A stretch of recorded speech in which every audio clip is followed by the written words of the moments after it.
Hi everyone, thank you for tuning in to the Cardfight VANGUARD Divinez Production Presentation Information Roundup Livestream. Okay, wow, that was quite a mouthful. I'm Matthew. And I'm Shunichi Taira, the English producer for Cardfight Vanguard. Right, so a lot of new information went out on Tuesday, not only on the Cardfight VANGUARD Divinez Production Presentation, but also from the weekly Tuesday live stream. So we're here to do a quick recap of what was announced, and we also have some brand new information to share. So please stay tuned until the end. All right. Right, so first off, the next season of Cardfight Vanguard animation, the Cardfight Vanguard Divinez will air from January 12th to 2024, 3 p.m. PST on our official YouTube channel. The animation will also be shown on various streaming platforms as well. Please stay tuned to find out which ones. And I believe some of you have already seen the promotional videos, but we'd like you to see it one more time, this time with subtitles.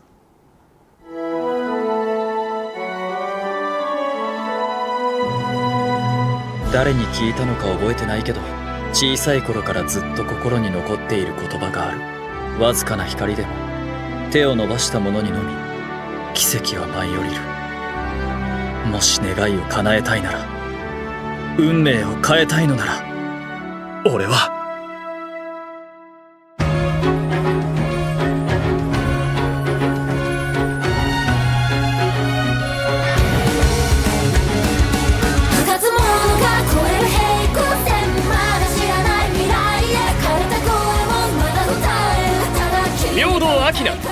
君は選ばれたのだ。運命を変える戦いに。仕方ないよね。そういう人生だもん。何も言ってやれなかった。俺が何とかしてやれれば。絶対に変えたい運命ってのがある。だから運命体制に参加する。俺はこの手で奇跡をつかみ取ってみせる。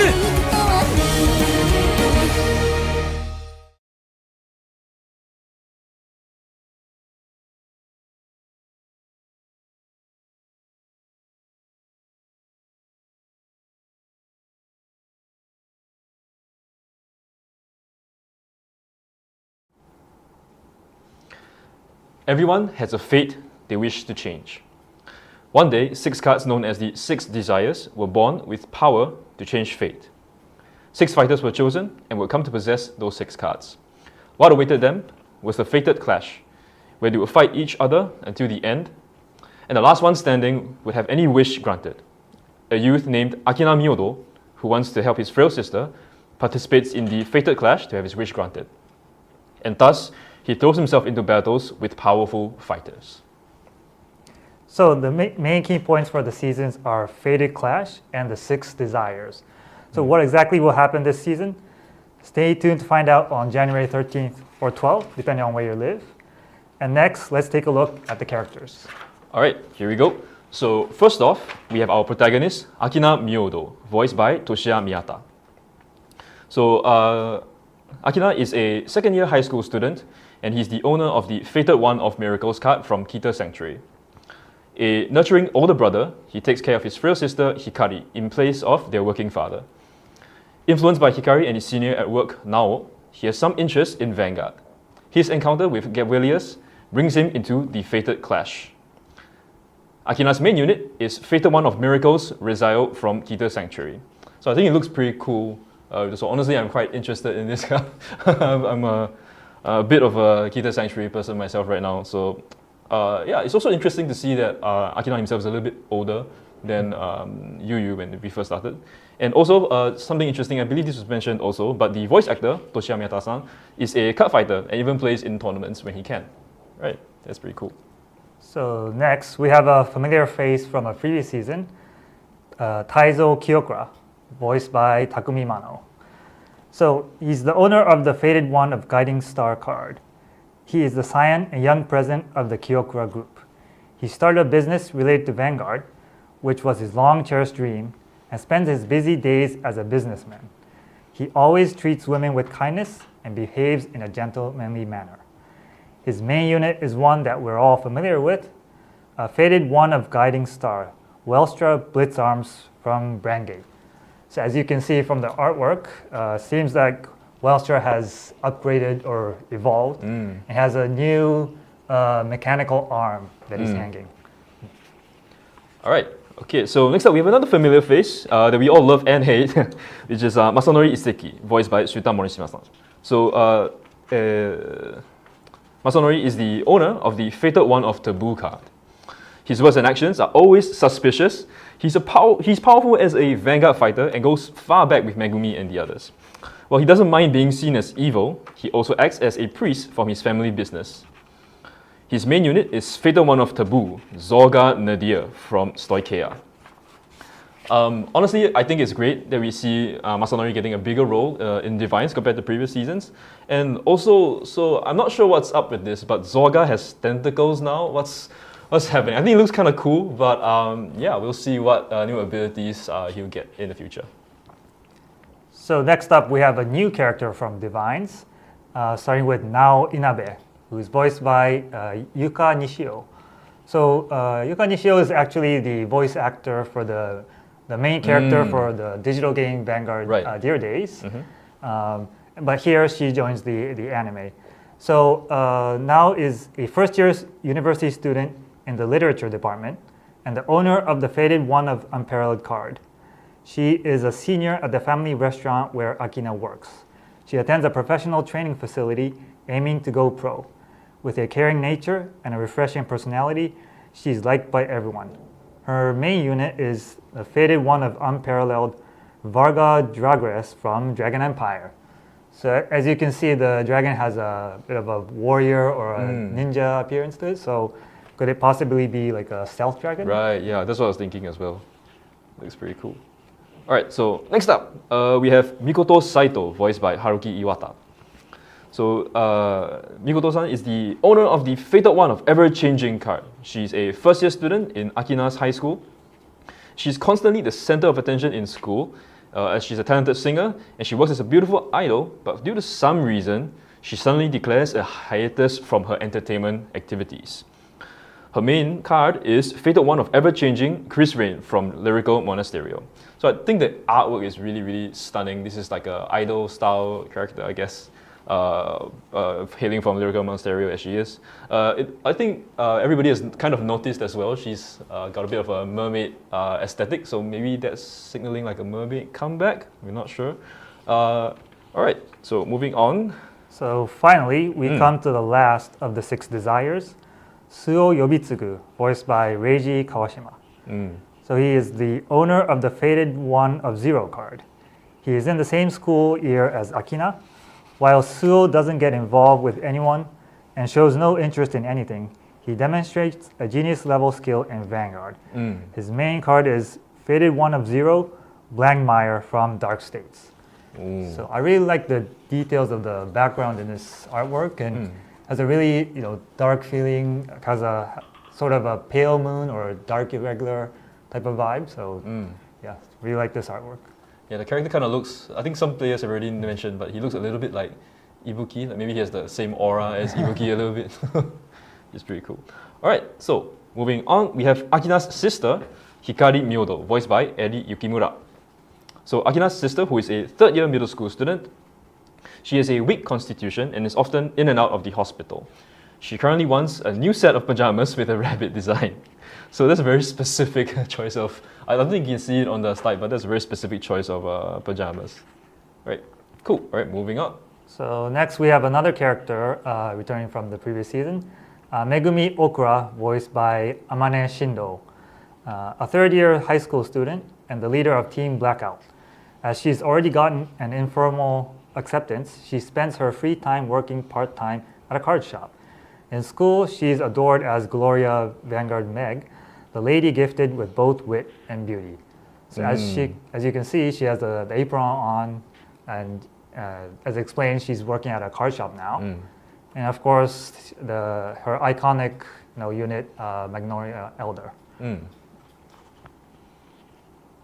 right, so the last character that we have for today is Geb Willius, voiced by Jun Fukuyama, a mysterious life form that appeared before Akina.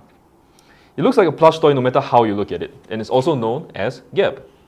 So I guess we have a brand new mascot for this season, and actually, honestly speaking, maybe we missed something on this, but I feel like we could have gotten like a plush toy of Trickstar previously. So maybe this time we had a plush toy of Geb. That's pretty cool. Okay, so that's all for the characters making their appearance in Vanguard Divinez. Will there be more characters? Please stay tuned to the anime. Alright, so next let's move on to the opening and ending songs for this upcoming season. So first, we have the opening song for Cardfight Vanguard Divinez, which is Kirifuda, which has a meaning like a trump card or ace card.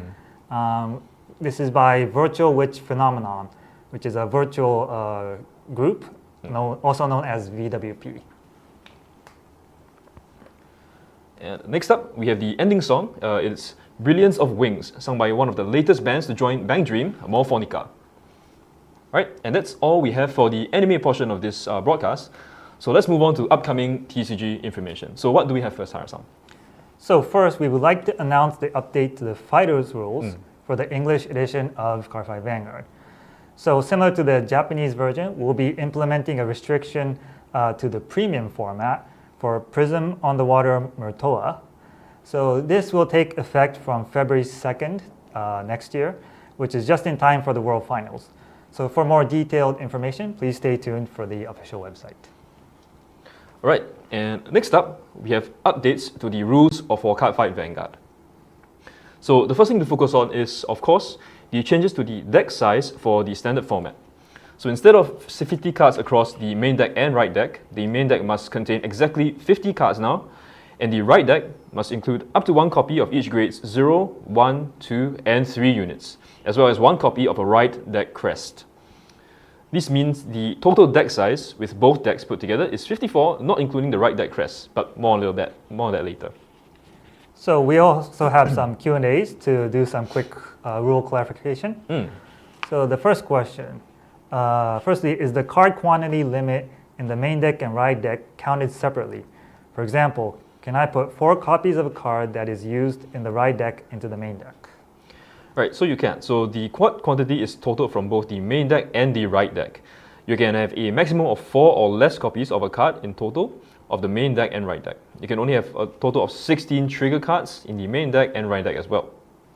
Okay, so next question. For decks with Gryphoseed, what happens to the number of cards in the main deck and right deck? Right, so aside from the 50 card main deck, your right deck can have 1 of each type of cards with specified requirements. So for example, if your deck has Gryphoseed, your main deck will have 50 cards and your right deck has 3 Calamity cards, 1 over Trigger, Gryphoseed, and 1 right deck crest, making it a total of 6 cards. And that's it for the deck size changes Q&A. We hope this has helped make things a little bit easier to understand for everyone. We also have a second new ruling in regards to the method of deciding who goes first in a game. With the new ruling, players use a random method to decide a winner. The winner is then allowed to choose whether to go first or to go second. So some decks may prefer to go first or go second. So there's an added strategy for if you want to go first or go second. So these new rules will take effect from January 19th next year onwards. Right, so also introduced on Tuesday is a new system known as the Energy Generator. Right, so the card ability for this reads, you can only have 1 right deck crest in the right deck, and an auto, when you ride, put this card into the crest zone, and if you went second, energy charge 3.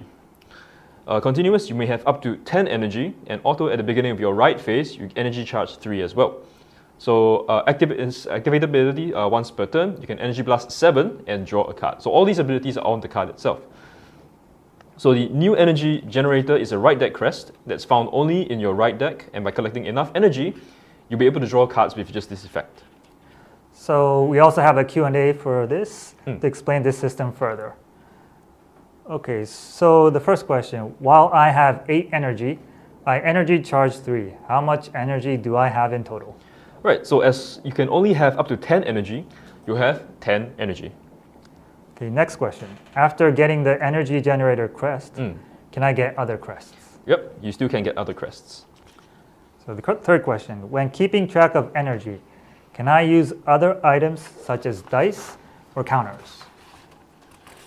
Oops, sorry.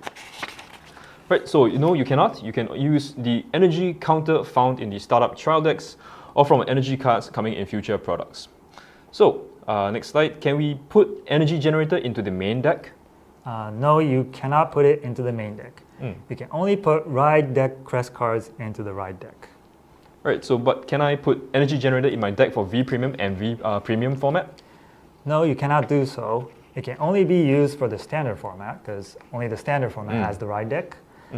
So that's all for the upcoming new rule changes. So let's move on to the upcoming products. Alright, so first up, the upcoming few booster packs focus on the units of the main characters in Cardfight Vanguard Divines. And all of these units have a powerful ability, Divine Skill. So what is a Divine Skill, Taira-san? So Divine Skill is a very powerful ability held only by the Fated Ones. So it's a powerful ability that you can only use once per fight. So remember, it's only once per fight, so choose your timing wisely. Alright, cool. So some of the featured cards from BTO1 are Fated One of Miracles, Rizal, Fated One of Unparalleled, Varga Dragress, Fated One of Guiding Star, Welstra Blitz Arms, Fated One of Ever-Changing Chris Rain. Right, so these cards will be making their appearance in Booster Pack 01 coming soon. Fated One of Zero, Blackmire, and Fated One of Taboo, Zolga Nadir, will be making their appearance in Booster Pack 02 instead, coming soon as well. So you may have realized, but the Fated One of Ever-Changing Chris Rain belongs to the Lyrical Monasterial Nation. So these new booster packs will be featuring units from all 6 nations, including the units from Lyrical Monasterial.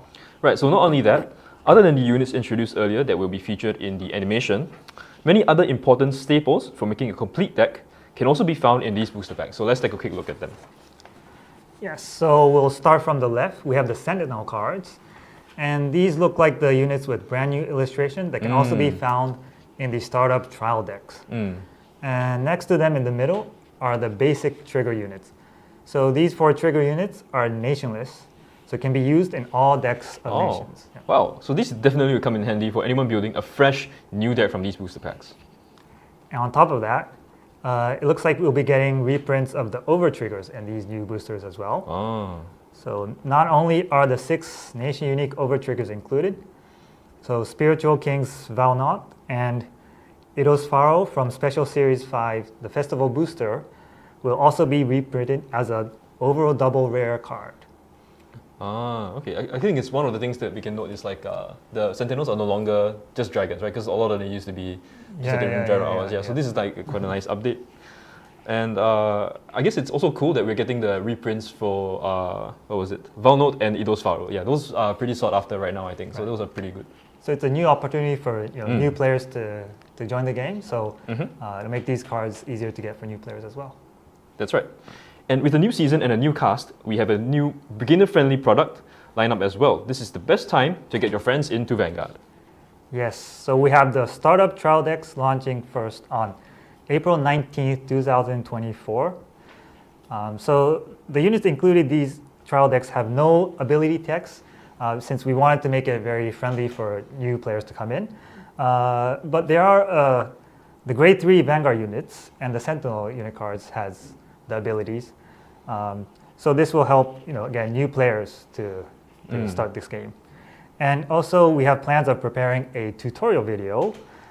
So the cards from the trial deck will actually have markings on some of the cards, which will make it easy for new players to look at the tutorial video and follow along with their own trial decks.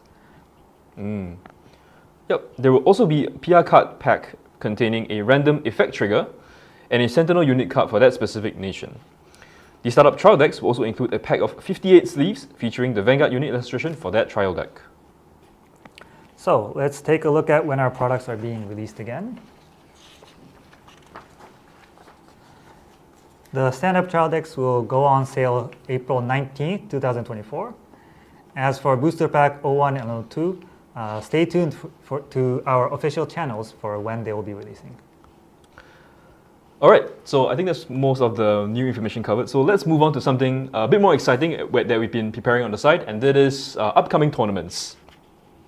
Alright, so first off, the yearly Bushiroad Springfest 2024 will come again in the first half of next year. This time around, we're switching things up for the team format. So what does this entail exactly? Yes, so first we will have the team format for the standard, but we are introducing a new format, the Tri-Regulation Team Tournament. So this tournament will be a team format with a twist. Each member of a team will be competing in a different Cardfight Vanguard format, meaning the team will consist of players from the standard, V-Premium, and Premium format players. That's right. And as you mentioned, Taira mentioned as well, apart from the Tri-Regulation Team Tournament format, the standard format will also have a event as usual. All right, but that's not all. Announcing new shop tournaments for Cardfight Vanguard. Introducing the Special Tournament Series. Both tournaments can be held only once a month. This special tournament will have its first launch with the release of Booster Pack 01. Participants can join us this tournament using right lines only found in Booster Pack 01, as well as the Startup Trial Decks. This will be an ongoing series for all future Booster Pack releases with the aforementioned participating requirements. The prize for the special tournament will be announced in the upcoming Bushiroad English Conference. So next, we'd like to also announce a new shop level tournament that's starting next year called Vanguard Day. So this will be an ultra competitive event that will be happening from time to time starting from May next year onwards. The champion of this tournament will be able to walk away with exclusive playmats available only during the Vanguard Day tournament. So please don't forget to download the Bushnavi app as well to join these shop tournaments. Right, did we get you guys fired up with all these new updates? I sure hope that we did. So time flies, and that's all the announcements we have for today's live stream. But we will make these slides available on the official website, so please stay tuned for that. And some last words. I'd like to thank everyone for your continued support of Cardfight Vanguard and Bushiroad. And our team is working really hard on this new season in Divinez, and hope everyone will enjoy it. And again, it's a very good opportunity for new players to start playing. So please invite your friends.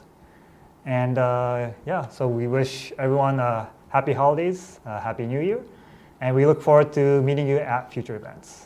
All right, so I guess it's not really a Vanguard theme if you don't end it with our catchphrase, right? So shall we do that together? All right. All right, 3, 2, 1. Stand up, Vanguard. Right. Thank you for joining us. Bye bye.